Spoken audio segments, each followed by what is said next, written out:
Hey guys, welcome back to another video. So tonight what we're going to be doing is showing you that I just finally beat my quarter-mile record. I'm so excited. And 0 to 60 and 1/8 mile. So let's go ahead and now my first run I'll show it, but I spun way too bad. Like it just spun. I shifted into second. I knew it was going to bog, but I didn't want to bang off the limiter in first, so it wasn't great. And then I was like, oh, maybe it's too cold, because it is pretty cold. It was -8°C. It doesn't show on the draggy slip for some reason. It's not showing the DA, but it's definitely probably like -2000 DA, so it is perfect weather for a record. So here it is.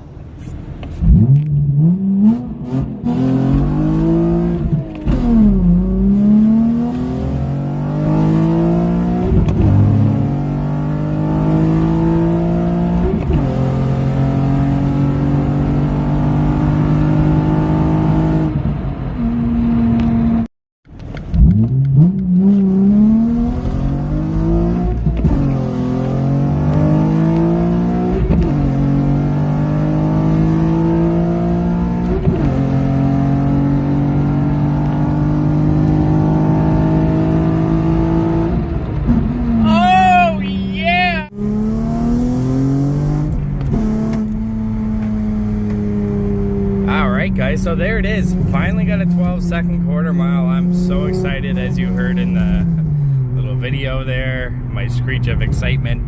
I've been trying to get the friggin' 12-second for, well, been trying for a while, at least the past like 3 years. Obviously that was my goal when I got the car 7 years ago. I wanted to get like the highest I've seen is a 12.8. Fastest I've seen is a 12.8 in Prince Voodoo, with Prince Voodoo. P2R said he did a 12.5, but I've never seen it, and he never showed it, and that's with a built motor and completely gutted, and I think he has Lexan windows. It's like full race car. So with a built motor, I'm gonna shut my brakes off. So I was just happy to try to get like a 12.8, 12.7, but for now I just wanted a 12. So my previous record was a 13.08. Now I've done 4-inch intake since then and a single exit, but I do need to get more revisions. Like I need to get tuned again for those mods. I only did one revision for my 4-inch cold air intake.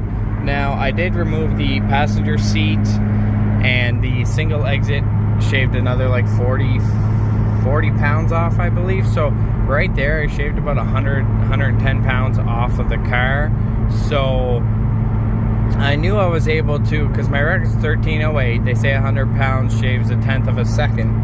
So right there I was like, okay, so just with the weight reduction I should be able to get a 12.98, and there it is, 12.98. So I've been launching at like 5,500 this whole time, like every time, and it spins pretty bad. Like I only have 8.5-inch wide tires, 18-inch. So I feel like to launch in the friggin' max power band, like I'm gonna need a stickier, wider tire, because it does still, it does spin still, even though I'm SH all-wheel drive. Like, so as you seen the first one, I spun bad. So then the second round I was like, okay, I'm just gonna try around 4 grand, not even in VTEC, and see how it works. And it literally did my best 0 to 60. And as soon as I seen a 4.84, I was like, okay, as long as I don't mess up my shifts, I'm gonna get that friggin' 12-second quarter mile. And sure enough, that's what we did. So I'm super excited. Now I'm not gonna keep pushing the NA. Like I'm just gonna get tuned pretty much. I might like take out the passengers, or the I do need like a racing driver seat for more weight reduction, but I got a bad back and these seats are very comfy, so I don't want to go to like an uncomfortable, like stiff racing seat. Now I can also remove the door panels, are another 40 pounds, but so once I get retuned I might do that, remove the door panels, and try for a 12.8 or a 12.7. Like I feel like it's got a 12.8 in it for sure. I'll have to see once I get tuned, dyno tuned, if how much better it works, and then it could do a 12.7. The record is 12.8, so if I get 12 second, 12.7. I'll be the fastest stock 4th gen ever quarter mile stock motor. So I'll be happy with that. But for now, I'm still going to claim the title fastest 4th gen in the country, because in Canada there's not much competition.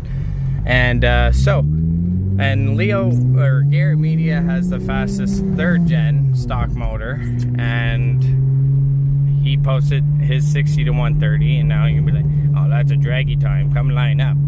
Shut up, buy a draggy. Nobody can race you if you're in a different 3-4 states over. Nobody's gonna drive 24 hours to go race 350 wheel horsepower cars. So if you wanna claim the fastest, you've got to throw up a time. Or obviously, if you can race the guy who's thrown up a time and you beat him, then obviously you're faster. But if in the world of cars, every other car, they throw up draggy times, they throw up quarter mile times to get the title of the fastest. So if you want the fastest or the title, throw up a time on draggy. It's cheap, it's 150 bucks. People just whine and complain that, oh, you're a draggy racer. Like, for me, like, how else do you see any cars driving in the winter that are down to race? No. So I'm gonna race myself, race and compete against myself, because that's all I have. I literally went and bought a Q50 because I couldn't find one to race. It's like, oh, I'll test the VR. I know I can beat a VR, and sure enough I can. And then now my goal is to, now that I'm JB4, we're gonna line up with the TL and see how I do. I think the Q50 is gonna win. Maybe once I'm tuned it'll be different, but I'd trap in 107. The Q50 in the cold, I trapped a 110, so technically just by the trap speed, I should win with the Q50, unfortunately. But once I boost this, like, the goal is supercharger. As long as crypto keeps going up like it's been going up, we're golden for a supercharger and a new clutch. And then I want to get a downpipe, full exhaust, and a race box Ecotech, or Eco, I don't know how it's pronounced, Ecotech. Anyways, get a real tune for the Q50, and that should put me around 430, 440 wheel, I think, in the Q50. And then I'm hoping to get around that in the TL, and it'll be a fun race to see the Q50 versus the TL, like both boosted to make it even, and manual versus auto. It'll be a good run. So I also got a couple other races lined up with the TL as soon as we can get some decent weather and our schedules match up. So hope you guys enjoyed the video. If you did, hit that like button. Feel free to comment, share, subscribe, and